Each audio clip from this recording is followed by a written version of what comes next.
You're exhausted, invisible, and running on fumes caring for everyone except yourself. Here's what no one tells you. The very thing draining your soul could become the pathway to deeper intimacy with God than you've ever known. This video is for every woman over 50 who still believes her faith story isn't finished, who's ready to discover that God sees your sacrifice and has a plan to sustain you through it. The next 60 minutes will transform how you experience caregiving, not by making it easier, but by showing you how to find sacred rest in the middle of your hardest season.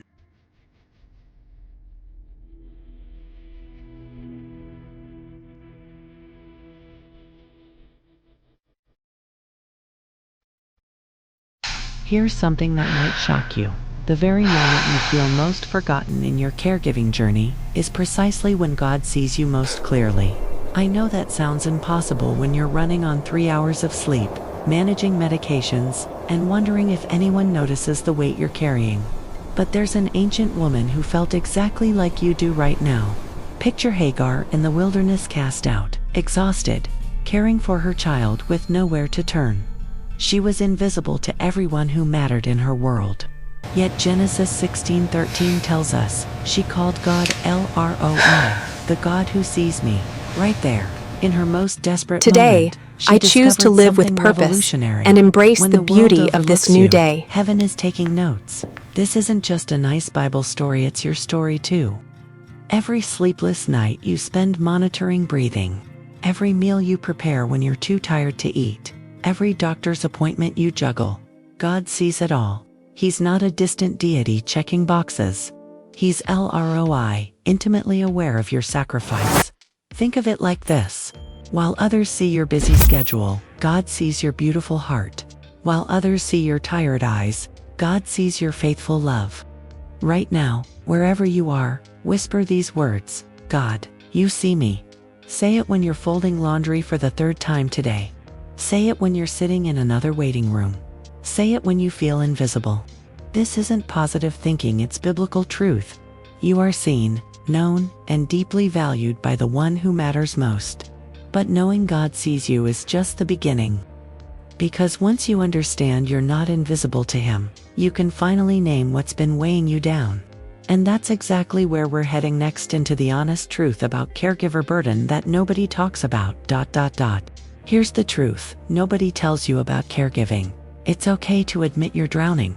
I know we're supposed to say God is good and smile through the exhaustion. But David, a man after God's own heart, Psalm 61, from a place of complete overwhelm, he didn't pretend to have it all together, and neither should you. From the ends of the earth I call to you. I call as my heart grows faint. David wasn't being dramatic, he was being honest. He felt like he was at the edge of everything, his strength failing.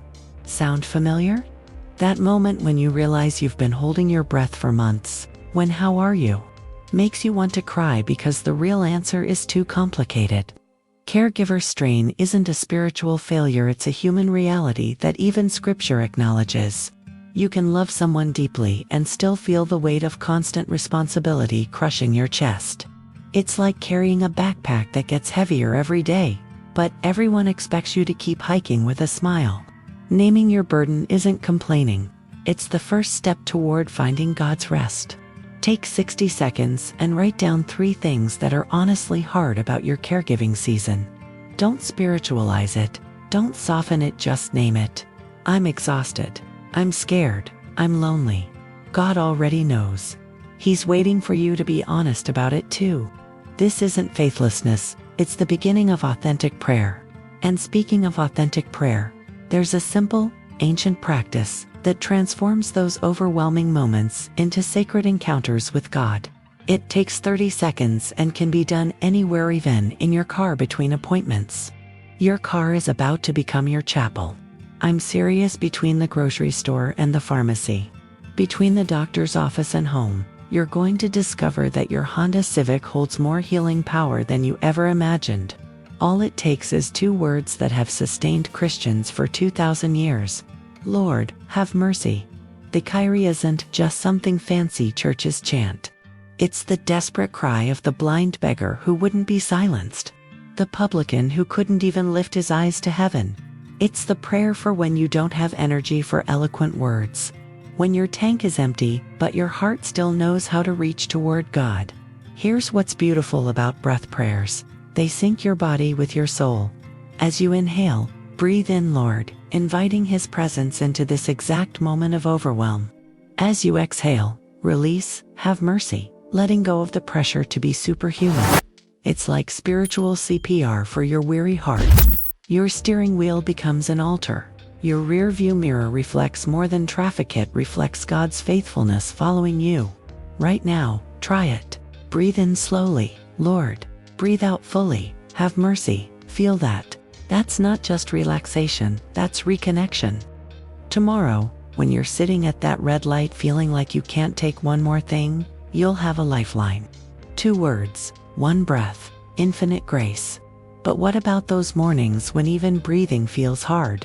When you wake up already defeated before the day begins?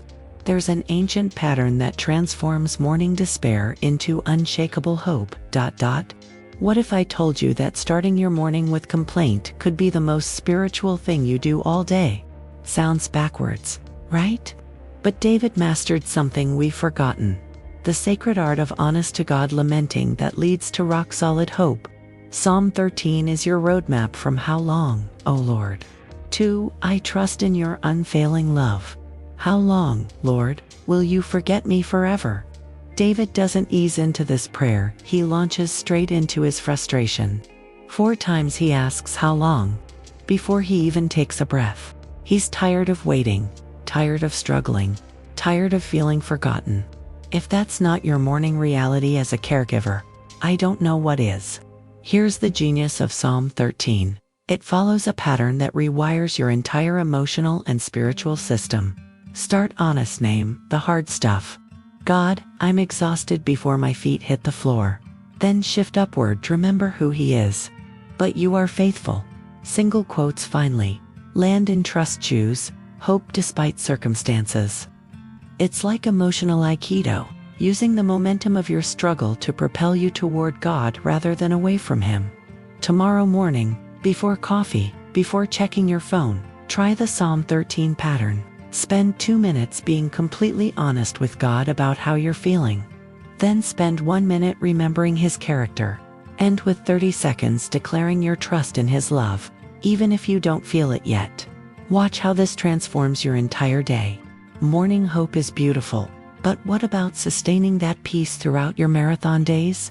That's where an ancient practice called Sabbath gets a modern caregiver-friendly makeover. If this first insight spoke to you, if you're already feeling something shift in your spirits, subscribe now so you don't miss the journey ahead. We're just getting started, and what comes next could change everything about how you experience your caregiving season. Whole day you need 3 tiny pockets of sacred time that will revolutionize your soul. Jesus said the Sabbath was made for you, not you for the Sabbath. That means even your impossibly busy caregiver schedule can hold glimpses of divine rest. When Jesus said the Sabbath was made for man, not man for the Sabbath in Mark 2:27, He was giving you permission to get creative with rest. The heart of Sabbath isn't about duration, it's about intentional disconnection. From striving and reconnection with God's presence, even 5 minutes of sacred pause can reset your entire nervous system. Think of micro-Sabbaths like spiritual vitamins throughout your day. Morning dose, 5 minutes with coffee and scripture, before the chaos begins. Afternoon dose, 5 minutes of worship music during lunch, even if you're eating standing up in the kitchen. Evening dose, 5 minutes of silence before bed, letting God love you without you having to perform. It's like hitting the spiritual reset button 3 times daily. Choose your 3 times right now. Maybe at 6:15 a.m., 1:30 p.m., and 9:45 p.m. Set phone reminders labeled God time. Don't overthink it, just show up. Read 1 verse, play 1 song, breathe 1 prayer. 5 minutes of intentional presence with God will do more for your soul than an hour of rushed devotions. These micro-Sabbaths are beautiful at home. But what about when you're in unfamiliar territory like hospital corridors and waiting rooms? There's a simple tool that turns any space into holy ground.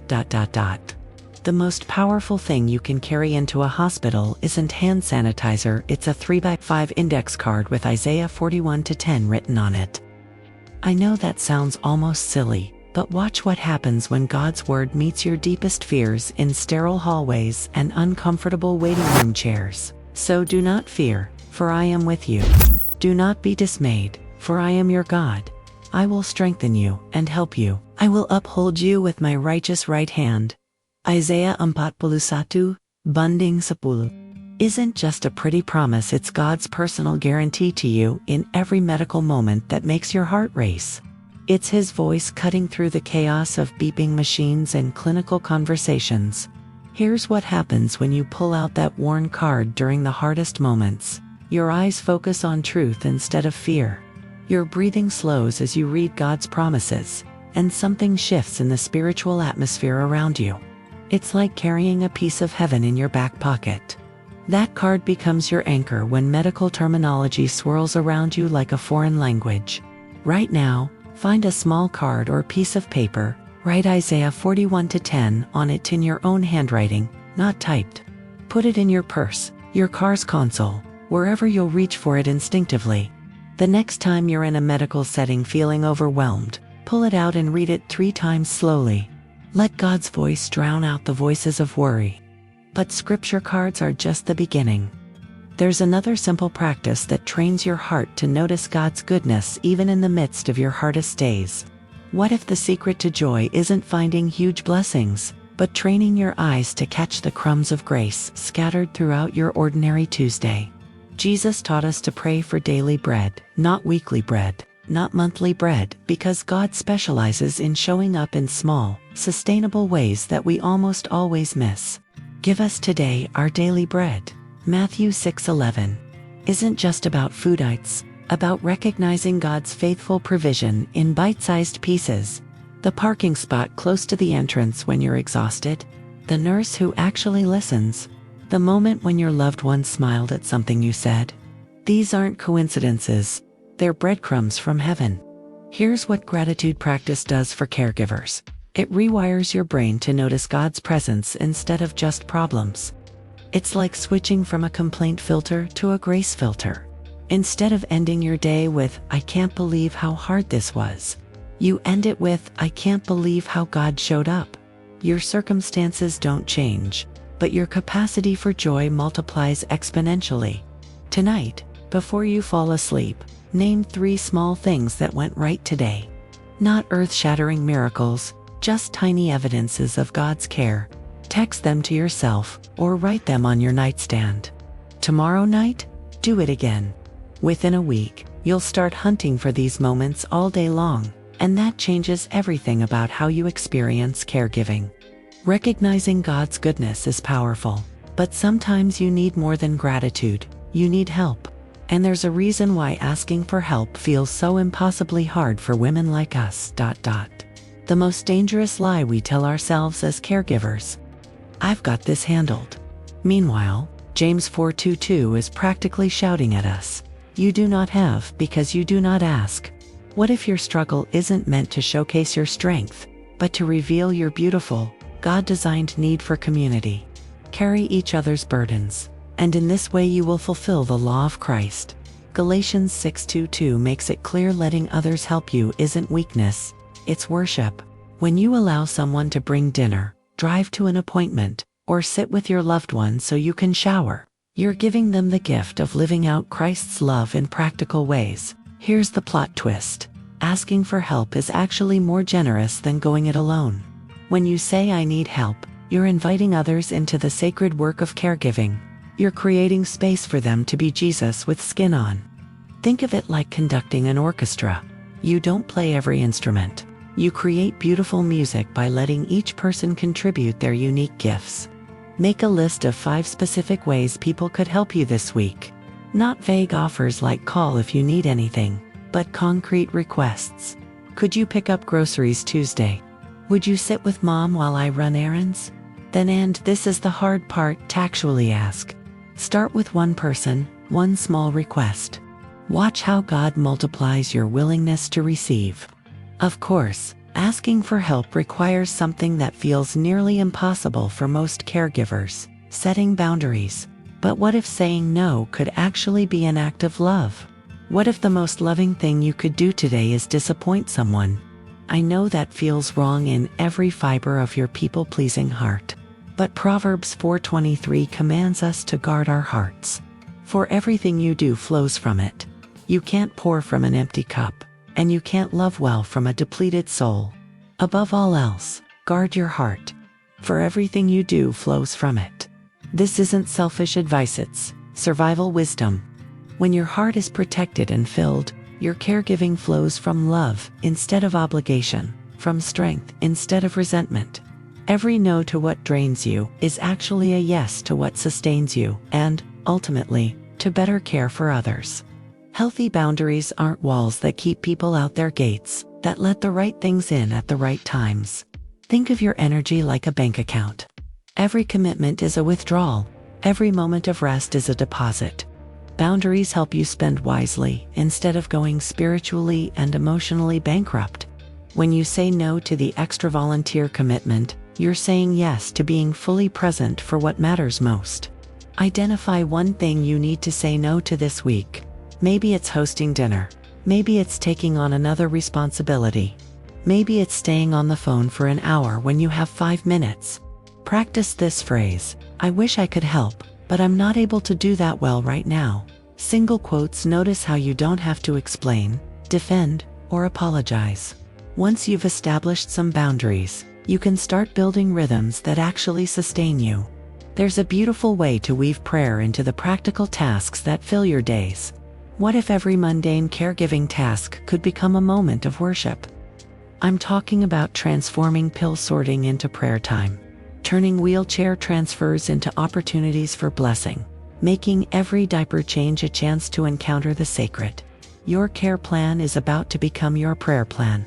Paul told us to pray continually in 1 Thessalonians 5:17, but he wasn't suggesting we ignore practical responsibilities. He was inviting us to find God in the middle of ordinary moments. Every time you measure medications, you can pray for healing.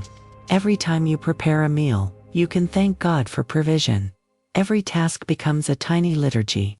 This isn't about adding more to your already overwhelming schedule, it's about sanctifying what you're already doing. Think of it like seasoning food. Prayer doesn't change the essential task, but it transforms the flavor of your entire experience. When you pair bathing with prayers for comfort, or dressing with prayers for dignity, you're not just providing care, you're creating holy moments. Choose 3 daily caregiving tasks and assign each a specific prayer focus. Maybe morning medications get healing prayers, meal prep gets gratitude prayers, and bedtime routines get peace prayers. Write these on sticky notes if it helps. Watch how this simple pairing transforms both your tasks and your heart attitude. Sometimes your prayer life needs to be portable, especially when you're spending hours in places that don't feel particularly spiritual. But there's a way to turn any waiting room into a sanctuary. That plastic chair in the waiting room is about to become your pew. Those fluorescent lights are about to witness worship. All you need are earbuds and 3 minutes of sacred music to transform the most sterile spaces into holy ground. Here's how David's Psalms become your sanity in the middle of medical marathons. David wrote worship songs in caves, in fields, while running for his life. He understood that geography doesn't determine worship, heart posture does. When you're sitting in another waiting room, watching the clock tick by while anxiety builds, you have the same choice David had. Let circumstances dictate your spiritual temperature, or let worship lift your soul above your surroundings. One hymn can shift the entire atmosphere around you. Great is thy faithfulness reminds you of God's consistency when medical reports are inconsistent. It is well with my soul declares peace when everything feels chaotic. How great thou art expands your vision beyond the 4 walls that feel like they're closing in. Your earbuds become a portal to heaven's throne room. Create a waiting room worship playlist on your phone right now. Choose 5 songs that instantly connect your heart to God's heart. Keep your earbuds handy. The next time you're stuck in medical limbo, put in those earbuds, close your eyes, and let worship transport you. 3 minutes of sacred music can sustain you through 3 hours of uncertainty. Worship transforms your waiting, but what about your sleeping? There's a beautiful practice that helps you release the weight of each day before your head hits the pillow. What if the last 5 minutes before sleep could become the most healing part of your entire day? Forget scrolling your phone or reviewing tomorrow's endless to-do list. There's an ancient practice called the examen that turns bedtime into a sacred conversation with God about everything you've carried today. In peace I will lie down and sleep, for you alone, Lord. Make me dwell in safety. Psalm 4:8 promises rest. But David didn't just collapse into bed, he intentionally placed his day into God's hands first. The examen helps you review your day through God's eyes, celebrating His presence and releasing what you cannot control. The examen is like a gentle debriefing with God. Ask yourself, where did I sense God's presence today? What am I most grateful for? What challenged me most? What do I need to release to God right now? It's not about perfect answers, it's about honest reflection. Think of it as clearing your emotional and spiritual desktop before shutting down for the night. Tonight, before you close your eyes, spend 5 minutes walking through these 4 questions with God. Don't journal, don't analyze, just have a quiet conversation. End by literally placing your hands palm up and saying, God, I release today to you. I trust tomorrow to you. Feel the physical sensation of letting go. Individual practices like the examen are powerful, but there's something even more sustaining, knowing you're not walking this journey alone. We're halfway through if these truths are helping you breathe a little deeper. If you're starting to see glimpses of hope in your caregiving journey, subscribe and stay connected. The transformation is just beginning, and you don't want to miss what's coming next. Here's the truth about caregiver isolation. It's not just loneliness, it's dangerous. When you're carrying heavy loads alone, you lose perspective. You make decisions from exhaustion instead of wisdom, and you forget who you are beyond your caregiving role.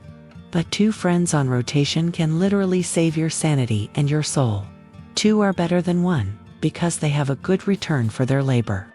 If either of them falls down, one can help the other up. Ecclesiastes 4:9 isn't just about work partnerships, it's about life partnerships.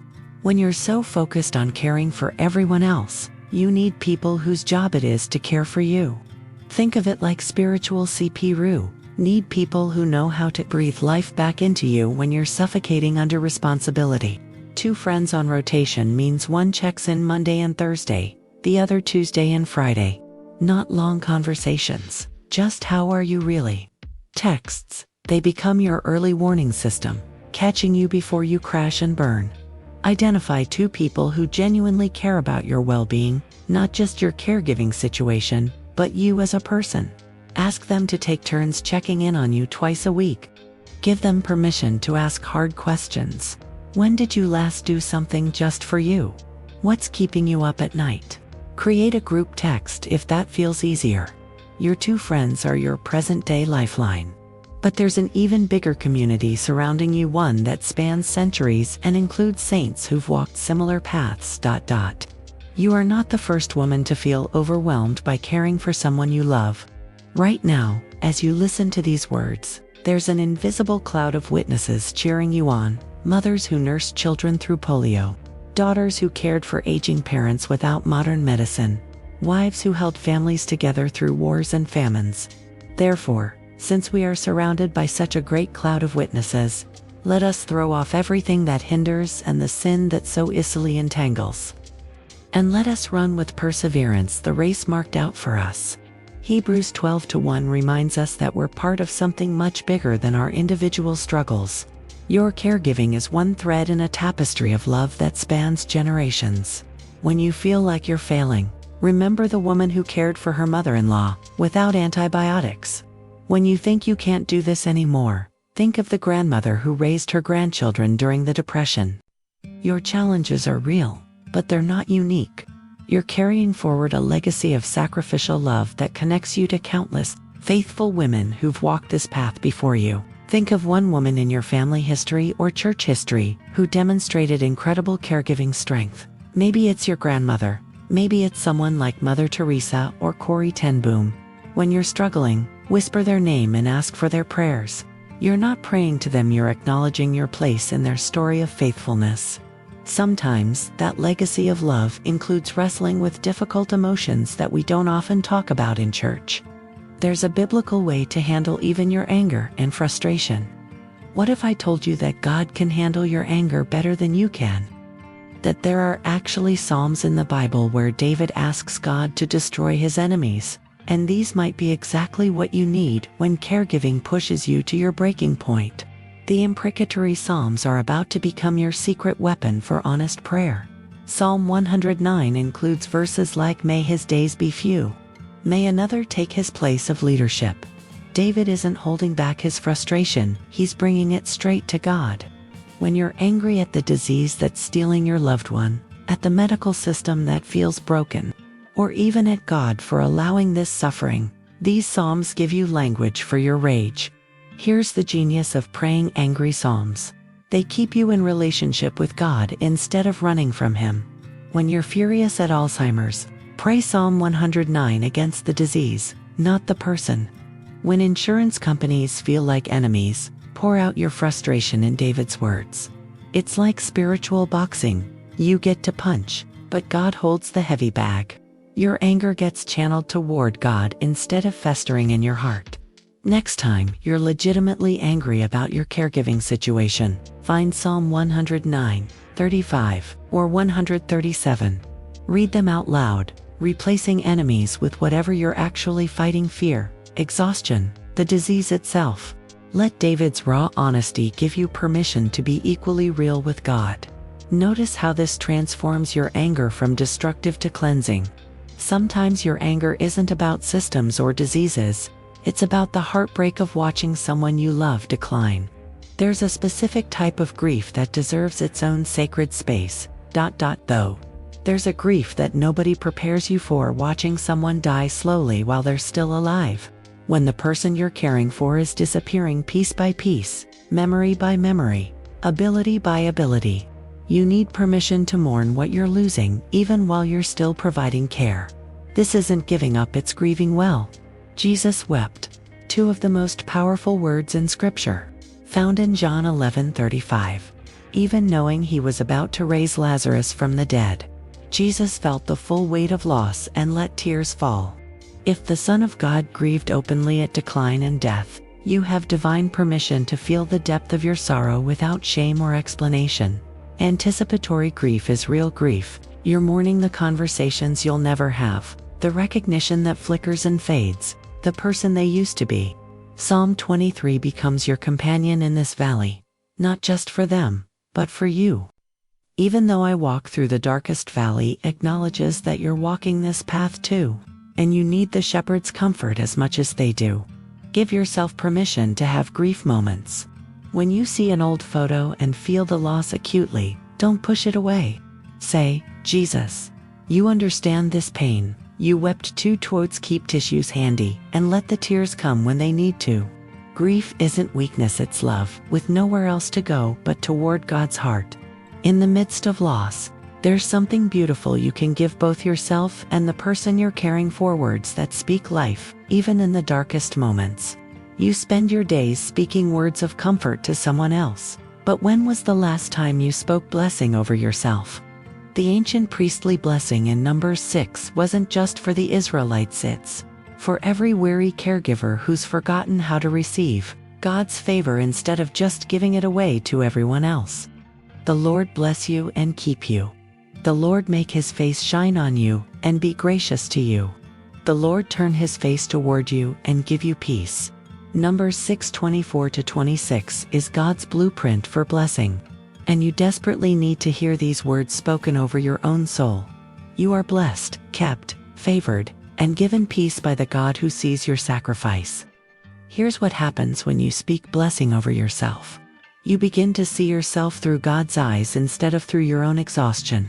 You remember that you're not just a caregiver, you're a beloved daughter of the King. It's like putting on glasses that help you see your true identity beneath all the roles and responsibilities that threaten to define you. Stand in front of a mirror and speak the Numbers 6 blessing over yourself.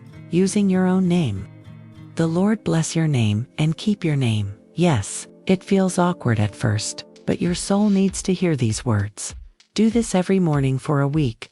Watch how it changes, not just how you see yourself, but how you carry yourself through your caregiving tasks. Speaking blessing over yourself is beautiful, but how do you sustain that sense of God's favor when your schedule feels impossible? There's a way to create Sabbath rhythms even in your busiest seasons. Forget the Instagram version of Sabbath with perfect family dinners and leisurely walks. Your Sabbath might look like ordering pizza while your loved one naps, or finding 20 minutes to sit in your backyard with a cup of tea. God doesn't need your Sabbath to be Pinterest-worthy. He needs it to be real and restorative for your soul. When Jesus said the Sabbath was made for man, not man for the Sabbath in Mark 2:27, he was liberating us from perfectionism. Sabbath isn't about following rules, it's about receiving rest. For caregivers, this might mean saying no to one responsibility, hiring help for 3 hours, or simply changing your mindset about what constitutes sacred time. Caregiver Sabbath is about intention, not duration. Maybe it's 30 minutes of worship music while you fold laundry, or a phone call with a friend who makes you laugh, or reading one chapter that feeds your soul instead of scanning caregiver blogs. The key is doing something that fills you up instead of draining you. It's choosing connection over productivity, even if it's brief. Look at your week and identify one 2-hour window where you could create Sabbath space. Maybe it's Saturday afternoon or Sunday morning. Plan one thing that restores your soul, whether it's a bath, a walk, a nap, or coffee with a friend. Arrange care if needed, but don't let logistics stop you. Your soul needs this appointment with rest. Rest prepares you for something beautiful, serving from a place of fullness instead of emptiness.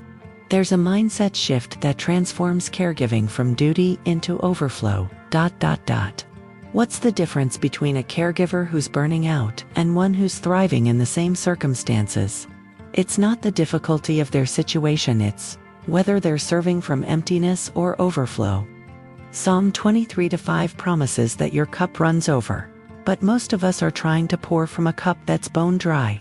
You prepare a table before me in the presence of my enemies. You anoint my head with oil. My cup overflows.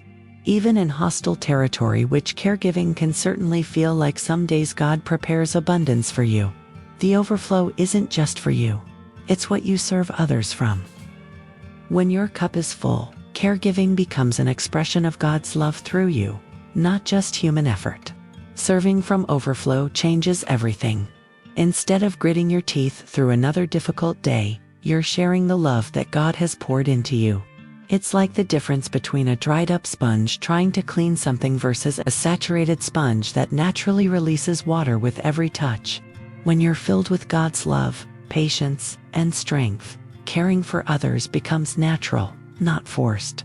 Before you start caregiving tasks tomorrow, spend 5 minutes asking God to fill your cup. Picture His love, patience, and strength flowing into you until you're overflowing.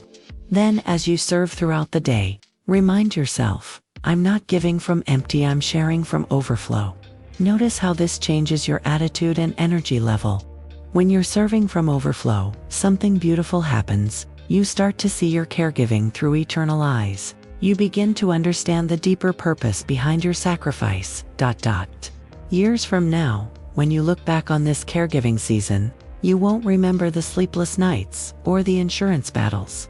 You'll remember that you chose love when love was hard. You'll remember that you showed up when showing up cost you everything. This season isn't just about surviving, it's about creating a legacy of radical, sacrificial love. Love is patient. Love is kind. It does not envy. It does not boast. It is not proud. Quattro isn't just wedding verse poetry, it's your caregiving job description.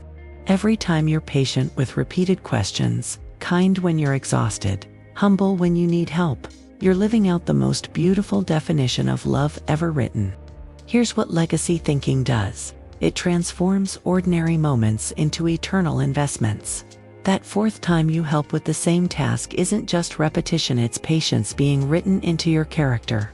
That moment when you bite your tongue instead of snapping isn't just self-control, it's love choosing kindness over convenience. You're not just caregiving, you're becoming the kind of woman whose love leaves an indelible mark on everyone around you. Tonight, write a letter to yourself to read 5 years from now. Describe what love looks like in your current caregiving situation. Talk about the small sacrifices, the daily choices to show up, the ways God is shaping your heart through this season. Seal it and put it away. You're creating evidence of a life well lived in love. Your love story is being written. But it's not just your story, it's part of God's bigger story of faithfulness. And sometimes the most powerful thing you can do is share that story with others. The finale is coming. We're about to wrap up this transformative journey together. Make sure you subscribe so you never miss what's next. Because what I'm about to share could be the key to everything we've discussed coming full circle in your life. Your story matters more than you know. Right now, there's another caregiver sitting in a hospital waiting room, feeling like she's drowning, wondering if God sees her struggle. Your testimony of God's faithfulness in the midst of caregiving chaos could be the lifeline that pulls her back to hope. Sometimes the most powerful ministry is simply saying, "Me too." And here's how God showed up. They triumphed over him by the blood of the Lamb and by the word of their testimony. Revelation 12:11 reveals that our testimonies have actual spiritual power. When you share how God sustained you through the 3 a.m. crisis, how he provided exactly what you needed when you had nothing left, you're not just encouraging someone, you're demonstrating God's character and building faith in others. Here's what happens when caregivers share their stories. Isolation breaks, hope multiplies, and God gets glory. Your testimony doesn't have to be dramatic maybe. It's how God gave you patience in a moment when you had none. Or how a stranger showed up with exactly what you needed. These small stories are actually profound evidences of a God who cares about the details of your daily struggle. Think of one specific way God has shown up for you during your caregiving journey. Write it down in 3 sentences. Then find one person to share it with. This week, maybe another caregiver. Maybe your prayer group, maybe just a friend who needs to hear about God's faithfulness. Your story becomes a gift that keeps giving hope to others. All these practices and perspectives point to one central truth that changes everything about how we approach caregiving. It's the gospel reality that transforms burden into blessing. Here's the most counterintuitive truth you'll hear today. Jesus didn't come to make your caregiving easier, he came to carry it with you. Matthew 11:28 isn't a promise to remove your burdens. It's an invitation to share them with the one who understands what it means to sacrifice everything for people you love, even when they can't thank you for it. Come to me, all you who are weary and burdened, and I will give you rest. Take my yoke upon you and learn from me, for I am gentle and lowly in heart, and you will find rest for your souls. For my yoke is easy and my burden is light. This isn't about escaping responsibility. It's about discovering that you're not carrying it alone. Jesus knows what it feels like to pour yourself out for others. The gospel changes everything about caregiving because it reminds you that your ultimate identity isn't caregiver, it's beloved daughter of the King. Your worth isn't measured by how well you manage everything, but by how deeply you're loved by the one who gave everything to care for you.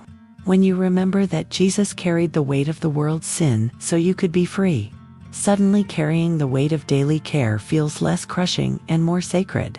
Right now, picture Jesus putting his hands over yours as you perform your caregiving tasks. Imagine him saying, "We're doing this together." Tomorrow, when you feel overwhelmed, whisper, "Jesus, help me remember that you're carrying this with me." Let the gospel truth that you are loved, chosen, and never alone transform how you walk through every difficult moment. And with that truth anchoring everything we've shared, you're ready to step into a completely transformed approach to caregiving, one that flows from grace instead of guilt, from rest instead of striving, from the overflow of God's love instead of the emptiness of human effort. We've walked through 22 transformations together. You've discovered that you're not invisible to God but deeply seen by LROI. You've learned to name your burden without shame, to breathe, "Lord, have mercy," in your car between appointments. You've practiced the Lament to Hope pattern that rewires your mornings, created micro-Sabbaths that sustain your soul, and carried scripture into sterile hospital halls. You've trained your eyes to catch God's daily bread in small wins, asked for help without guilt, and set boundaries that honor both you and others. You've paired prayers with practical tasks, worshipped in waiting rooms, and released each day through sacred examen. You've built community with 2 friends on rotation, connected with the communion of saints across centuries, and learned to pray your anger honestly. You've grieved decline with Jesus, who wept, spoken blessing over yourself with priestly authority, and created realistic Sabbath rhythms. You've discovered what it means to serve from overflow instead of emptiness, to see your caregiving through legacy lenses of eternal love, and to share your testimony of God's faithfulness. Most importantly, you've remembered that Jesus is your true burden bearer, carrying every weight alongside you. Here's what I want you to remember when everything feels impossible. You are not just surviving your caregiving season, you are being transformed through it into a woman whose love leaves an eternal mark on everyone around you. So here's my challenge for you today. What will you change in the next 24 hours to flow with God's purpose instead of fighting against it? Will you start with 5 minutes of micro-Sabbath? Will you write Isaiah 41 minutes and 10 seconds on a card for your purse? Will you ask someone for help with one specific task? Will you speak the priestly blessing over yourself in the mirror? Don't try to implement everything at once. Pick one practice that resonated most deeply with your soul and commit to it for 7 days. Let God meet you in that one small act of faith, and watch how He multiplies your willingness to rest in His strength instead of striving in your own. If this journey has spoken to your heart, I want you to be part of our community of women who are discovering God's rest in life's hardest seasons. Subscribe now so you never miss the encouragement and practical wisdom that could transform your next chapter. In the comments below, share one thing that shifted for you today. Maybe it's permission to name your burden, or realizing you're part of the communion of saints, or simply remembering that Jesus sees your sacrifice. Your story will encourage another caregiver who desperately needs to hear that she's not alone. And if you know another woman walking this caregiving path, share this video with her. Sometimes the most loving thing we can do is remind someone that their faithfulness matters. Their sacrifice is seen, and their story isn't finished yet. Until next time, remember, you are loved, you are seen, and you are never walking this journey alone.